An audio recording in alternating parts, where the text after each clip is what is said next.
Visores de repuesto también puestos al lado de los sillones, apilados uno arriba del otro, muchísimos vinos, muchísimas botellas de champán, también la cancha de fútbol, que en un principio cuando entraron pensaron que era de césped sintético porque estaba en un verde perfecto, de ahí se dieron cuenta que era una cancha de fútbol 5 con césped natural, sí, que se ponía de a panes y que se cambiaba una vez cada 15 días. No, imagino también que con las temperaturas que eso representa. Sí, con las temperaturas del sur es bastante difícil mantener el césped natural, claro, ¿no? Digo, tenerlo en buenas condiciones no debe ser sencillo. Es un verde que contrasta además con esa estepa patagónica en ese lugar que la verdad que cuesta ver verde en toda época del año, ¿no? Bueno, de hecho, cuando llegaron a la cancha de fútbol, hay un instante en el cual Marijuán se para viendo la cancha de fútbol y mueve la cabeza como diciendo que no lo podía creer, porque además, entre los panes de césped que habían sido colocadas hace poco tiempo, todavía estaban las costuras y aparentemente los van cambiando en ese tiempo. Incluso hasta los mismos empleados decían, bueno, esto lo cambiamos una vez cada semana, una vez cada 15 días, de acuerdo a la temperatura. Si hay más heladas, lo cambiamos una vez por semana, y si no, una vez cada 15 días. Ahora, ¿quién usa esa cancha? Absolutamente nadie. Lo cambian por cambiar, porque después, en la cancha de pádel cubierta, encontraron los lockers, que están al lado de la cancha de pádel, que además tiene tribuna, con paletas sin estrenar, con pelotas de tenis sin usar y además con la cancha que está prácticamente nueva y que no tiene ningún tipo de uso. Sí, un lujo absoluto. No, lo que estoy pensando también en esto, Nacho, nos vamos enterando de cuáles son los gustos de Lázaro Báez y de la familia Báez, ¿no? Vos algunos contabas, Maru, pero estoy pensando, vos decías algo de los autos. Estoy pensando que deben ser buenos asadores, porque tienen parrillas que ninguno tiene. Te agrego un dato. Árboles, los deportes.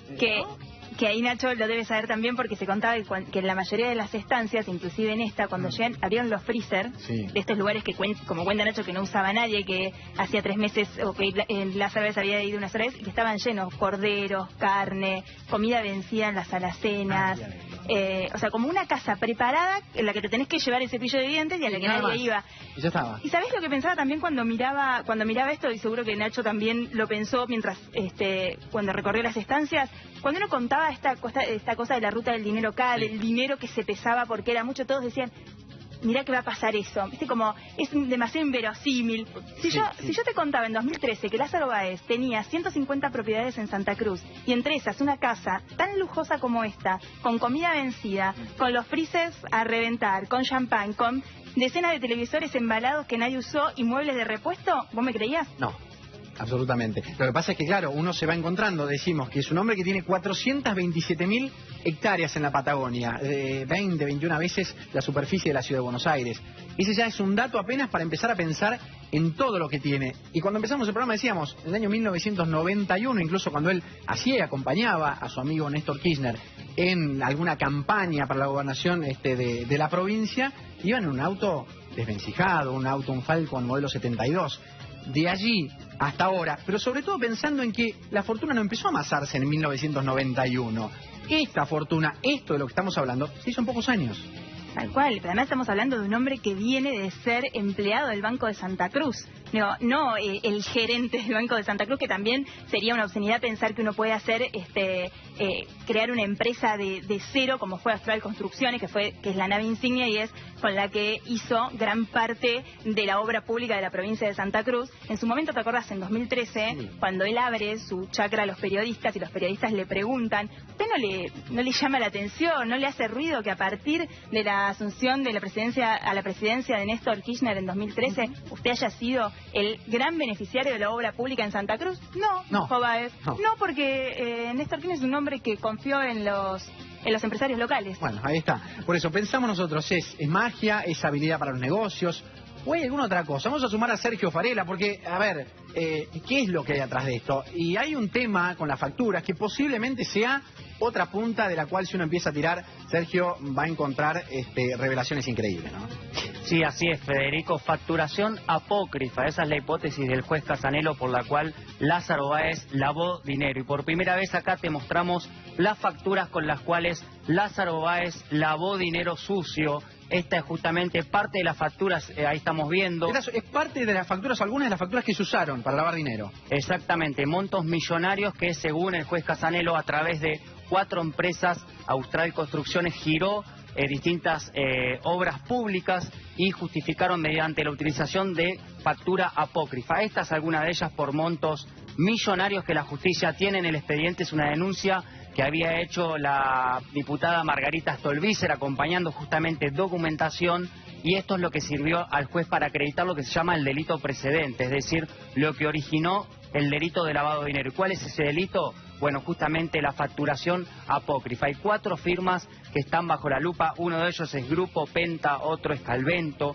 otro es Constructora Patagónica. Es decir, son varias firmas que están bajo la lupa, y justamente lo que esta es por la parte que tiene que responder Ricardo Echegaray, ex titular de la AFIP. Según la acusación del juez Casanelo, él sí investigó estas usinas, si se quiere decir, de facturas apócrifas. A ver, repetime eso, ¿lo investigó? Sí, se lo investigó. Ahora está citado en indagatoria para esta semana Ricardo Echegaray, pero lo que no investigó justamente fue el uso de estas facturas que hizo Austral Construcciones.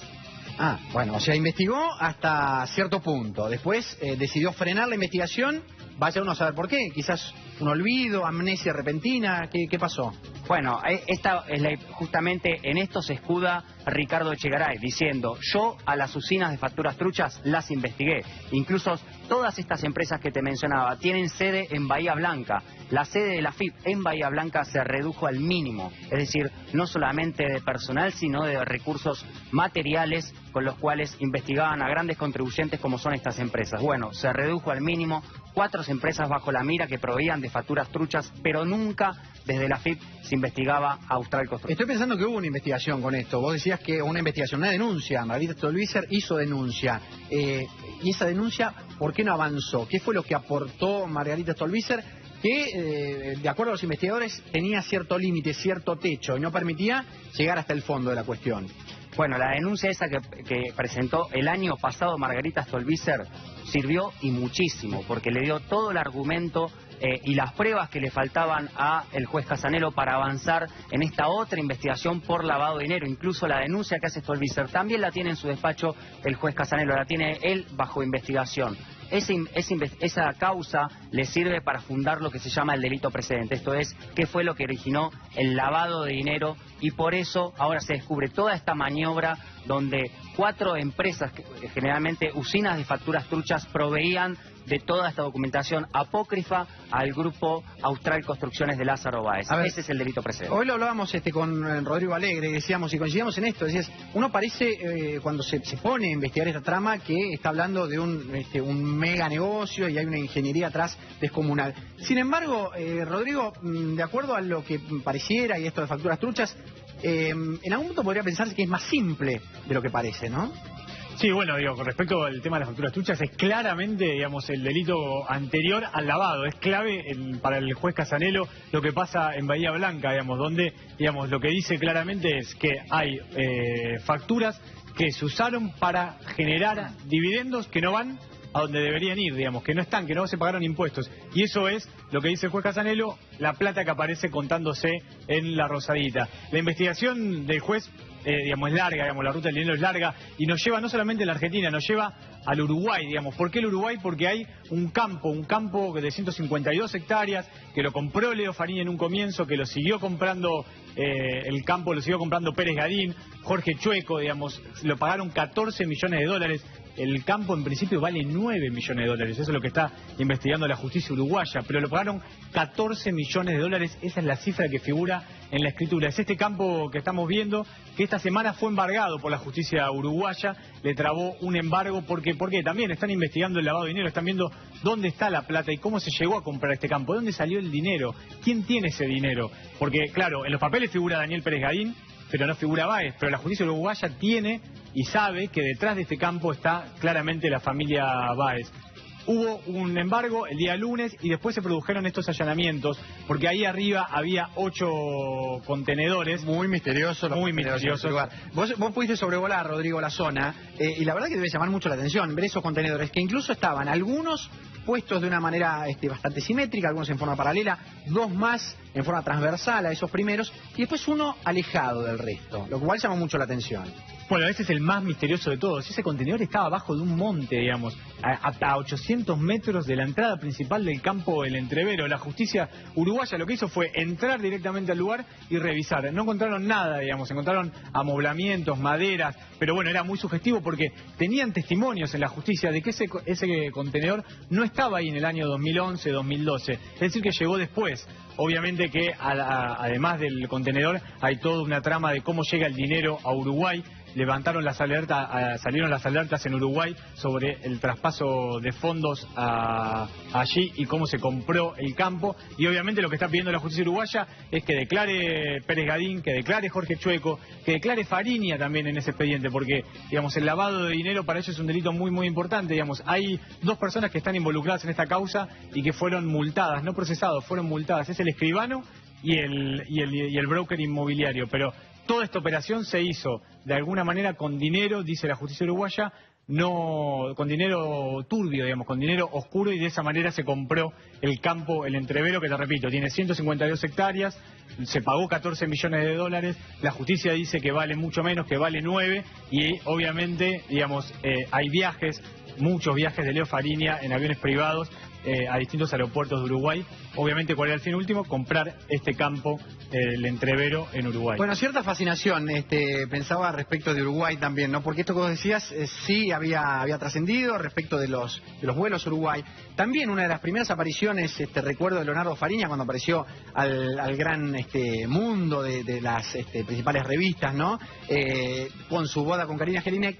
Recuerdo, Rodrigo, que había hecho una fiesta descomunal en Punta del Este, digamos. Esto de llegar y adquirir, posiblemente a su nombre o a nombre de otro, esta propiedad, El Entrevero, no era la primera vez, no es una tierra desconocida, aquella de la zona de Punta del Este, o por lo menos del Uruguay, para Leonardo Fariña. No, para nada, digamos. De hecho, mira, Leo Fariña viaja los primeros días de enero y alquila una casa allí. Allí se compra una Ferrari Spider a un vecino al que le había alquilado la casa. Compra esa casa allí y chartea una semana después 2 aviones de Pluna directamente con invitados para su fiesta. Es decir, él paga de su bolsillo cash esos 2 aviones con gente, con invitados. Esto no lo cuento yo, digamos, lo cuenta, está en el expediente, lo cuentan testigos, digamos, testigos de su casamiento, un montón de personas que cuentan cómo Leo Fariña, digamos, pagaba de alguna manera millones y millones de dólares para fiestas, digamos, para después quedarse allí por lo menos los primeros 15 días de enero, y en el medio de todo este tipo de fiestas se topa con esto, digamos, ¿no? Con este campo El Entrevero,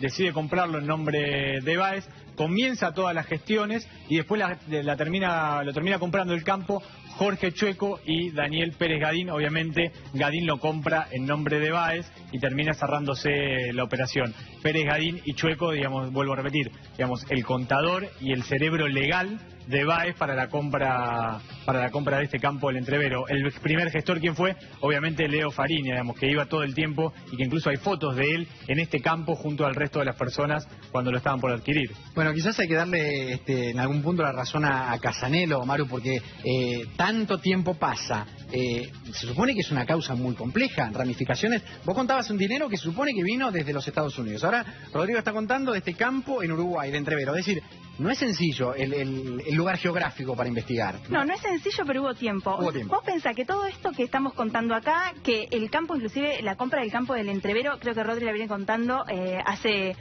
un par de años por lo menos, y ayúdame vos, Rodri, pero creo que en su momento también hubo varios problemas con los exhortos que se pedían desde Uruguay a la justicia nacional.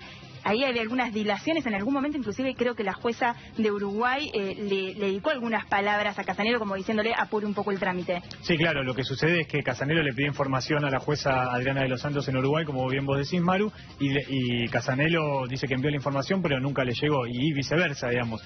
La jueza le pidió a Casanelo y la jueza se queja de que no le llega la información. Ahí está trabada, obviamente, porque en el gobierno anterior no se quería saber realmente cómo había sido la operación, y Cancillería, dicen las dos partes, dormía el traspaso de información. Ahora uno piensa que, digamos, los canales son mucho más fluidos y que va a haber comunicación entre ambos juzgados y que se va a poder resolver tanto del lado argentino como del lado uruguayo cómo se llegó a la compra de este campo y cómo se pagó, digamos. Hay un dato importantísimo, que es que la primera seña de este campo se hizo en efectivo y fueron $500.000. ¿Y la llevó quién? ¿Se sabe? Bueno, eso es lo que ahí Fariña dice que la llevó un socio, una persona conocida de él, y obviamente esa persona declaró declaró en la justicia y dice que no, que él no la llevó, que fue otra persona. Bueno, lo cierto es que esa plata, digamos, apareció para poder comprar, para iniciar la gestión de la compra del campo. Estoy pensando en dinero en efectivo que manejaba Fariña. Evidentemente un hombre muy hábil para llevar dinero en efectivo, para trasladar, para transportarlo. Él mismo confesó inicialmente que lo hacía.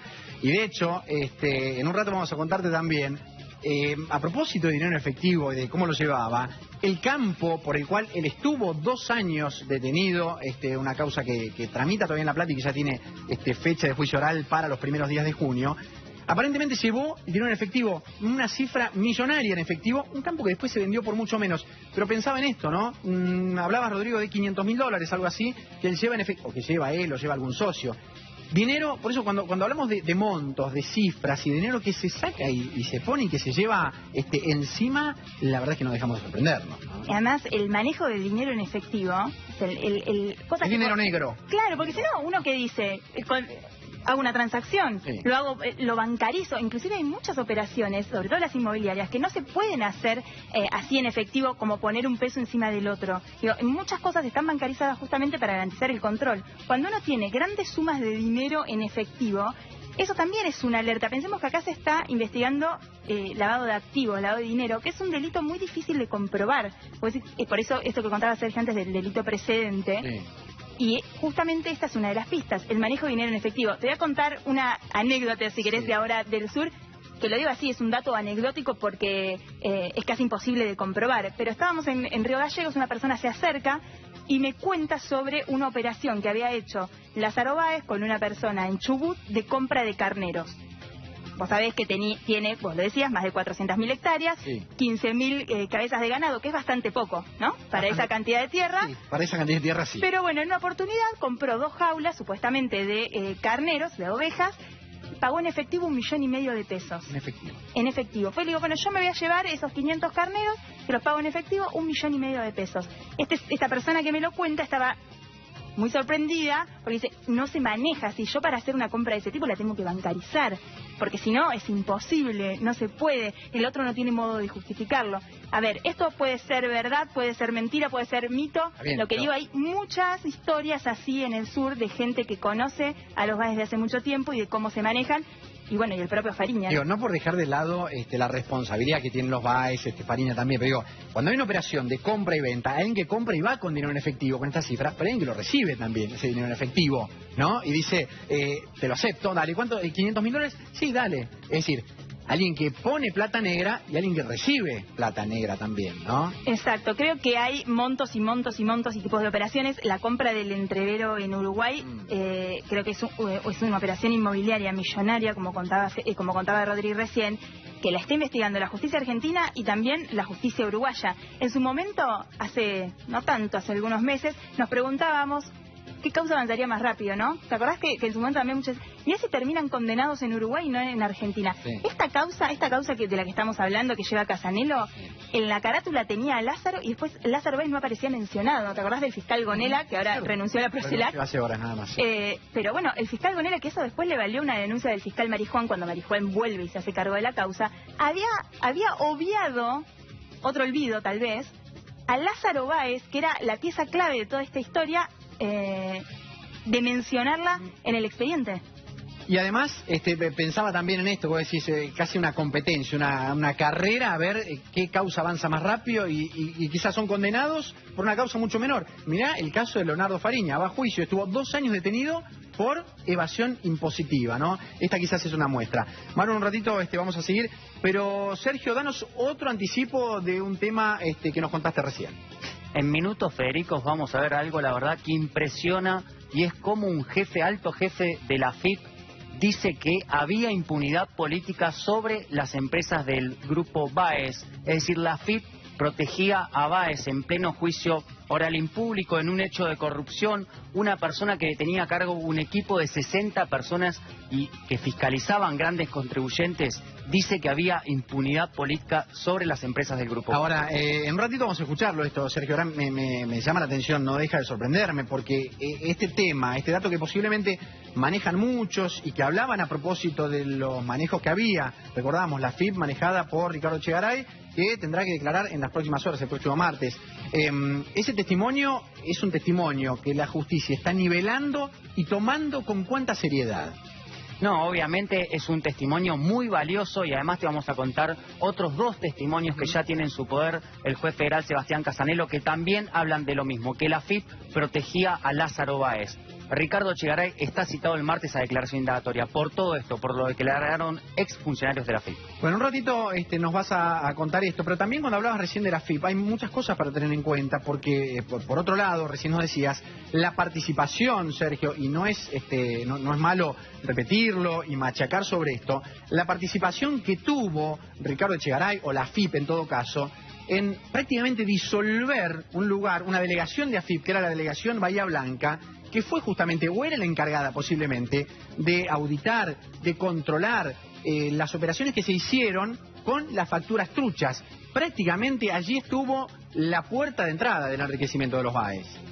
Sí, obviamente muchos puntos en común, Federico, de la AFIP con Lázaro Báez. Incluso esta semana también está citado de indagatoria Rubén Toninelli, un alto dirigente de la AFIP que incluso viajaba en avión con Lázaro Báez, con lo cual obviamente los indicios que tiene Casanelo sobre la protección que daba la AFIP, entonces conducida por Ricardo Echegaray, sobre el grupo Báez son muchos, entre ellos un video impactante que en minutos te vamos a mostrar y vas a ver cómo lo dice un jefe de la AFIP sobre las empresas del grupo Báez. Dale.